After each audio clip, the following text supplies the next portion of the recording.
Hello friends, welcome to HB Spoken English classes. This is Harish Chandra. आज हम आप लोगों के लिए कुछ अलग ही लेकर आया हूँ, जो अक्सर हम अपने डेली लाइफ में बोलते हैं। बचा ही क्या है कहने को, बचा ही क्या है सुनने को, बचा ही क्या है तुम्हें बताने को। इस प्रकार के सेंटेंस हम अक्सर ही अपने डेली लाइफ में बोलते हैं। देखिए, हम ऐसे सेंटेंसों का इंग्लिश ट्रांसलेशन करना सीखते हैं, वो भी बहुत ही आसानी से। इसका स्ट्रक्चर दिया गया है। देखिए, now what has left to, now what has left to verb का first form plus object, other word भी होगा तो लिख दीजिएगा।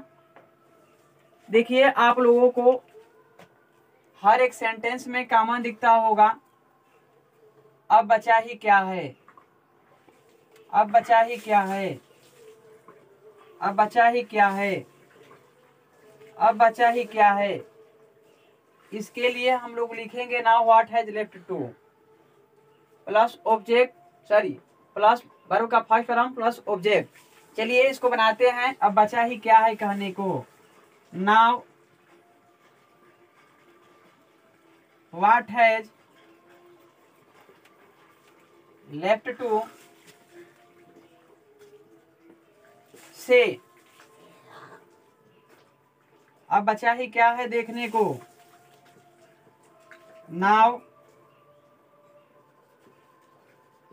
What has left to see, अब बचा ही क्या है सुनने को, now what has left to hear, अब बचा ही क्या है उसे बताने को, now what has left to tell him, अब बचा ही क्या है खाने को, now what has left to eat, अब बचा ही क्या है पढ़ाने को, now what has left to teach, अब बचा ही क्या है लिखने को, now what has left to write, अब बचा ही क्या है समझने को, समझाने को। इस सेंटेंस का जवाब आप कमेंट बॉक्स में दीजिए।